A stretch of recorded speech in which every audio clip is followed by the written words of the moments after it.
मेरे प्रिय देशवासियों, मैं हूं आप सभी का शुभचिंतक भिक्षु बीपी थिरुज्योति, राष्ट्रीय महासचिव बुद्ध शांति मिशन ट्रस्ट ऑफ इंडिया।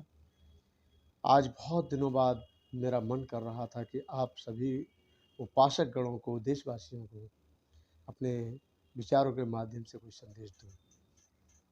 वैसे भी वर्षावास का कार्य चल रहा है। इस समय वर्षावास में बहुत सारे भिक्षु लोग अपने अपने विहारों पर रह कर अध्ययन, पठन, चिंतन, मनन करते हैं और क्षेत्रीय बुद्ध विहारों की जनता को, जो क्षेत्रों में बुद्ध विहार बने हुए हैं, वहाँ की जनता को वो अपने धम्म प्रवचन के माध्यम से जागरूक करने का काम करते हैं। आप सभी ने सुना होगा कि बौद्ध धर्म के अंदर बहुत सारी परंपराएं, एक ऐसी परंपराएं हैं कि जिन परंपराओं को लागू करने से कोई नुकसान तो होता नहीं है, फायदा ही होता है। जैसे बौद्ध परम समुदाय के हिसाब से, बौद्ध धर्म के हिसाब से वर्षावास जो है एक ऐसी परंपरा है कि हजारों साल से चली आ रही है, बुद्ध के समकालीन से चली आ रही है।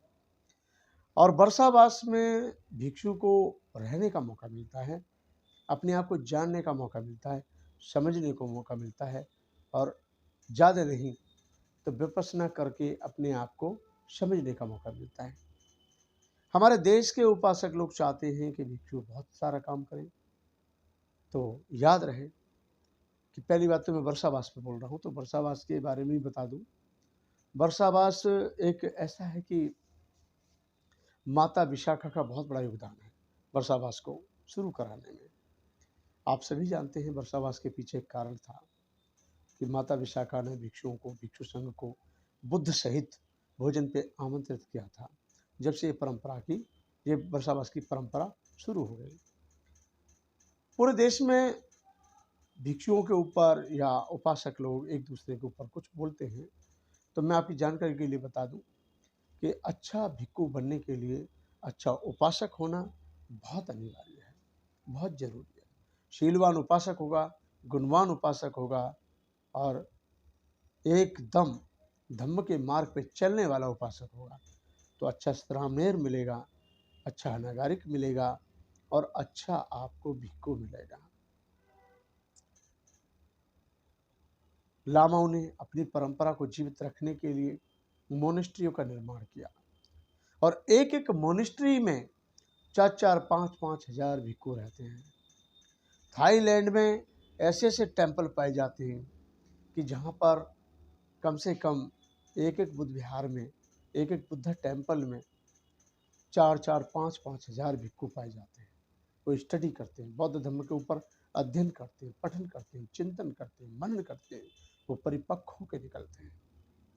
लेकिन ये व्यवस्था अभी हमारे देश में नहीं बन पाई है।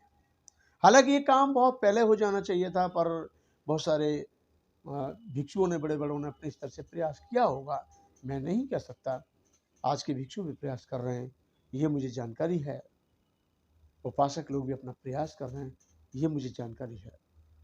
परंतु अभी तक भारत में बौद्ध भिक्षुओं का प्रशिक्षण केंद्र नहीं बन पाया, जहाँ से हम पौध लगाने की शुरुआत करते हैं, जहाँ से हम नए भिक्षु बनाने की परंपरा डालें और एक युवा भिक्षु बने, छोटी उम्र में भिक्षु बने, वो त्याग करें, अध्ययन करें, पठन करें, चिंतन करें, मनन करें, शीलवान बने, गुणवान बने और परिपक्व होकर जब समाज के बीच में जाए तो एक अपना अच्छा प्रभाव छोड़े।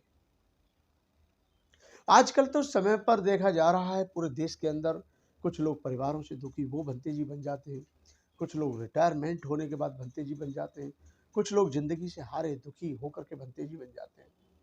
फिर वो बन तो जाते हैं, हमारी उनके ऊपर कोई टीका टिप्पणी नहीं है, लेकिन वो कुछ उनको ज़्यादा अध्ययन होता नहीं है, बेफिजूल में लोगों से वो बातें करते हैं जिन बातों का कोई सिर और पैर नहीं होता, क्योंकि उस पर अपना भार बोझ नहीं समझ पा रहा, वो समाज का क्या भार बोझ संभाल पाएंगे। मुझे 21 साल भिक्षु बने हो गए। 21 साल के दौर में मुझे उपासकों से जो प्रेम मिला, स्नेह मिला, मैं उसको बयान नहीं कर सकता। मेरे उपासक लोगों ने क्षण प्रति क्षण, पल प्रति पल मुझे स्नेह देने का प्रयास किया। तन से, मन से, धन से, सभी प्रकार से लोग खड़े रहे। जब भी हमने कोई कार्यक्रम किए भारत के अंदर, भारत के किसी भी कोने में या कहीं भी गए, जहाँ भी हमें आवश्यकता पड़ी समाज के सहयोग की, उन लोगों ने, उन उपासक गणों ने अपने परिवार के साथ और सहयोग से भरसक प्रयास और भरसक सहयोग दिया। मैं उनका तहे दिल से, हार्दिक मन से अभिनंदन, धन्यवाद, साधुवाद देता हूँ।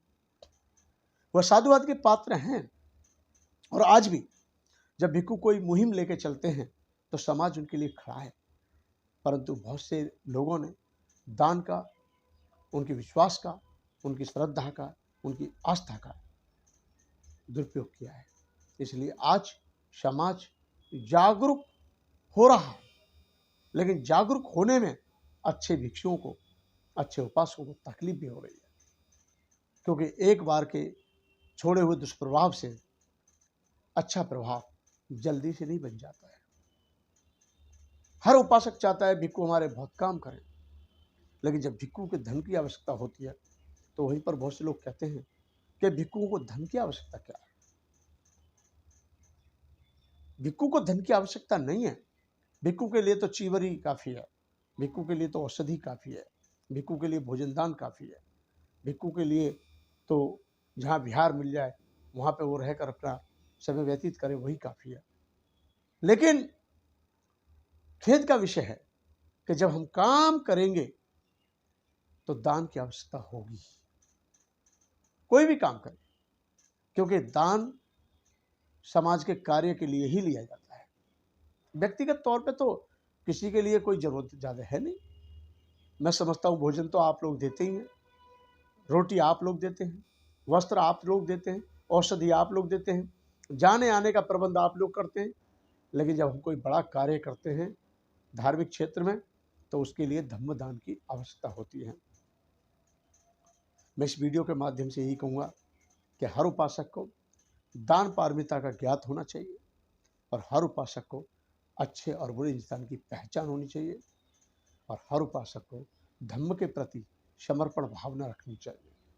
और आज मैं फिर विश्वास दिलाता हूँ आपको कि जहाँ उम्मीद और विश्वास के साथ आप लोग दान सहयोग कर रहे हैं, वहाँ पर आज भी अच्छे भिक्षु उस दान का सदुपयोग कर रहे हैं, क्योंकि अच्छे भिक्षु जानते हैं कि दान देने के लिए बहुत बड़ा हृदय चाहिए और दान देने के बाद जब दान का दुरुपयोग करता हुआ कोई व्यक्ति पाया जाता है तो उनकी भावनाओं को ठेस पहुंचती है, इसलिए वो उनकी भावनाएं आहत हो जाती हैं। इसलिए मेरा कहने का अभिप्राय है कि हम जब भी कोई धम्म का काम करते हैं, समाज का काम करते हैं, सामाजिक क्षेत्र में, धार्मिक क्षेत्र में, तो धम्म के दान की आवश्यकता होती है। और रहा सवाल वर्षावास या वर्ष आपके जो क्षेत्र में बुद्ध विहार है, तो संस्कार तो आपको देने ही पड़ेंगे अपने परिवारों को लोगों के लिए, क्योंकि पंचशील के बिना, आर्य अष्टांग के मार्ग के बिना, 4 आर्य सत्य के बिना और 3 शरण के बिना, बुद्ध धम्म और संघ, इन 3 शरणों के बिना आप सभी का जीवन अधूरा है। इसलिए धम्म का कार्य करने के लिए आप सभी का साथ सहयोग देना अनिवार्य है।